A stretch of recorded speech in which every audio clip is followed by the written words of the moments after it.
of black women that voted. And that, it almost seemed as though they were being pushed to the side and asked to come back and rejoin with progressive voters now, or progressives, or white women, or however you want to categorize them, with the counter-protest that's about to occur during the Trump inauguration. And, the whole conversation as to what should, not just black women, but what should black voters do? Because they felt as though they, what was it, 80-some% of black men, 92% of black women, and yet there was a smack in the face with regards to the recognition and the efforts that were given and the resources that were even offered to the African-American constituencies and the groups that were out there trying to get black people to the polls. Could you, sort of share your thoughts with regards to, that whole portion of the program where we talked about what should black women, what should the black voters do now that they're being called on to now come back out and push against the administration? Well, I was really deeply offended by the post-election punditry, and I know I was just one of millions of people, especially black women, who were flabbergasted that although we got the assignment, we understood what needed to be done to protect this democracy. We understood that despite the fact that inflation was pinching us as much, if not more, than other people, we understood that we aren't always, thought about or addressed in the way that we want to be addressed. We understood that the agendas are not always shaped in the way we think they ought to be shaped. We still understood what was necessary to protect this democracy. We understood what kind of policies were better for the entire country. We understood that the challenge was for us to fight back against these forces of repression. We understood that. We got it right. 92% of us got an A on that exam. And what we saw in the next day when we show up to class is that no one is noticing that we performed spectacularly. In fact, what we got was, you guys go sit in the timeout corner over there, because what we're really concerned about is the folks who didn't show up to school at all and haven't showed up for this class in democracy for a generation, as Terry just pointed out. So we're looking at the situation where people are not trying to emulate black women voters. They're not trying to figure out black women's leadership. They're not trying to figure out the structures that were in place that allowed us to overperform relative to other groups. They're not trying to figure out how to make an example of us to follow. Instead, they're making an example of what not to do anymore, at least some of those who are saying that it was too much, quote unquote, identity politics that led to Kamala Harris's defeat. And by identity politics, they're not talking about that stuff that went down in Madison Square Garden. They're not talking about Trump saying, me and my white skin. They're not talking about Puerto Rico being framed as a garbage dump in the Atlantic. That's not the identity politics they're talking about. They're talking about the politics of inclusion. They're talking about making our democracy what it promises to be. They're talking about the entire infrastructure that was created by the civil rights movement, the latter half of the 20th century and the first quarter of the 21st. That's what they're talking about as the problem.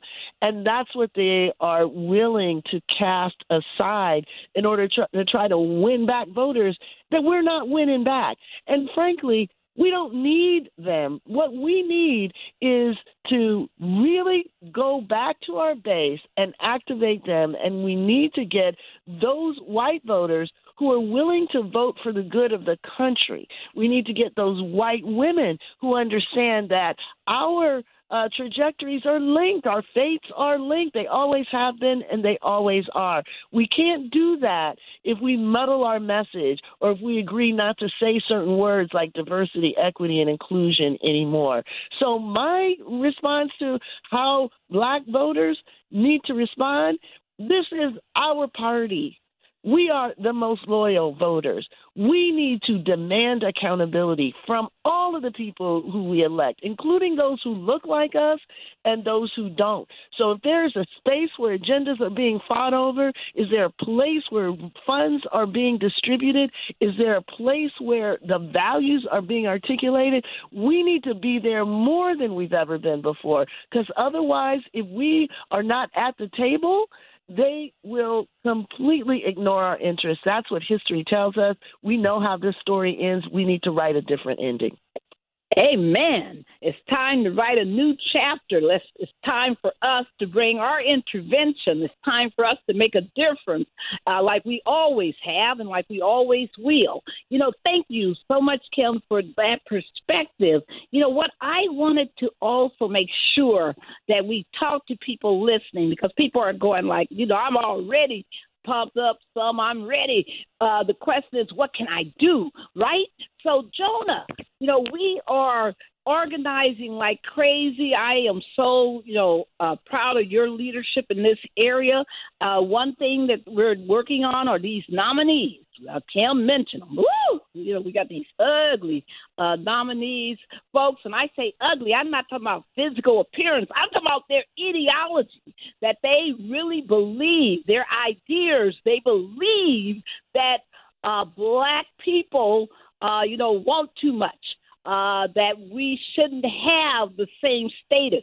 They believe in their white supremacy. They believe in their elitism. Don't be confused, people. Don't think that these folks just kind of, got it wrong. They know what they're doing. They purposefully are creating this agenda of exclusion, this agenda that you don't bring Daniel Penny to your suite at the Army-Navy game. The Daniel Penny, folks, is the guy who killed the Black man who was homeless and who was having, whatever psychotic episode or just was, annoying people, and put him into a fatal chokehold for over 6 minutes.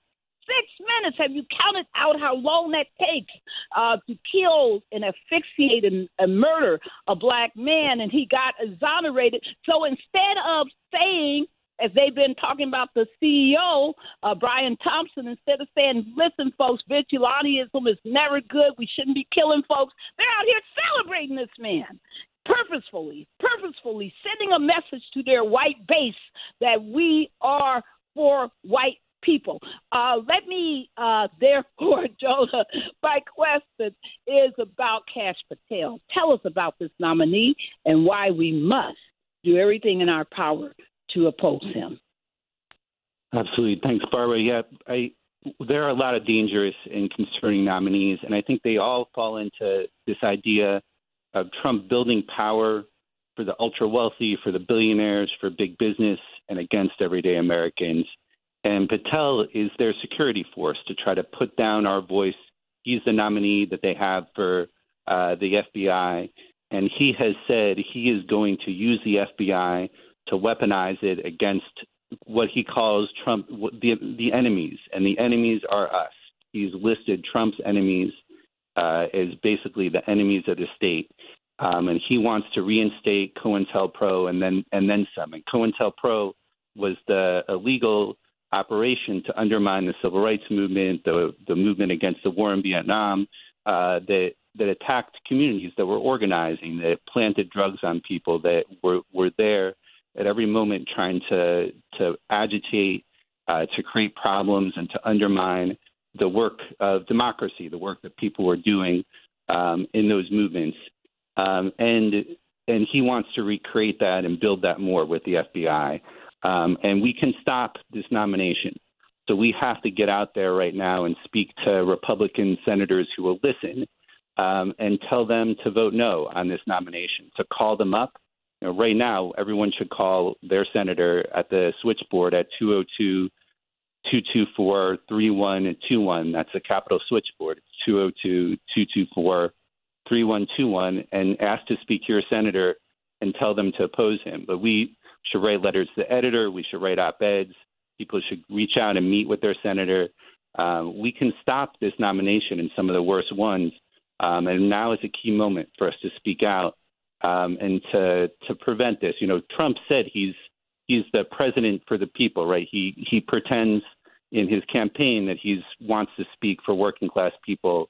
We know that's not the case, and that's the message we need to get out, that his nominations are about building power for the wealthy, and in this case about undermining the work that we're doing for the people of the country, the work that we're doing together, by attacking our communities, by attacking us and stopping us from organizing.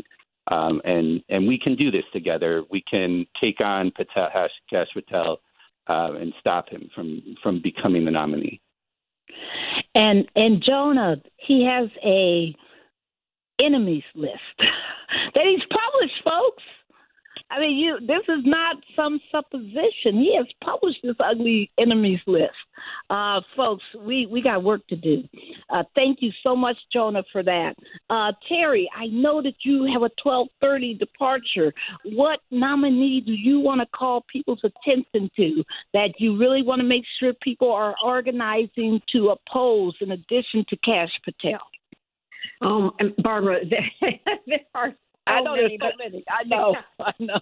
Honestly, I think Robert Kennedy Jr. is a real danger, and here's why. As head of HHS and a vaccine, opponent, again, I'll talk about what I'm seeing here in Tennessee. Because of the drastic anti-abortion laws in Tennessee, what we're seeing is fewer and fewer doctors, fewer and fewer healthcare providers available to provide reproductive health care for women, generally across the state, but especially in rural communities.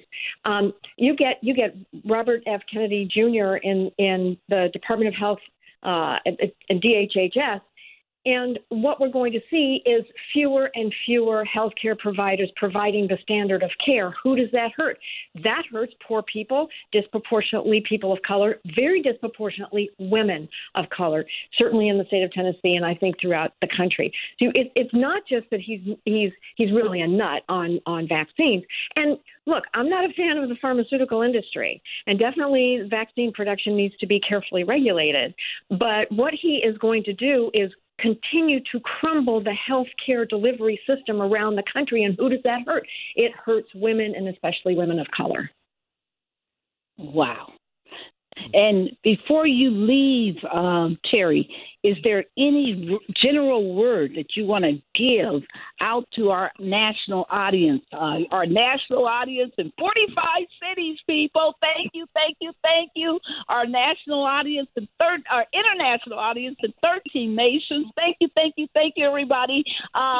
Terry, what do you want to say? Good.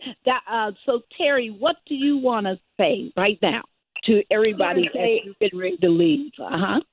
I want to say this is a time for us to be more energetic than we've been in the past. If you're going to go to the People's March, go to the People's March, but come home and do organizing door to door, person to person in your community. This is not the time for social media. Social media can be a huge asset and a tool in organizing, but organizing is person to person. It has to be. And why? Because, the surveillance is coming for us.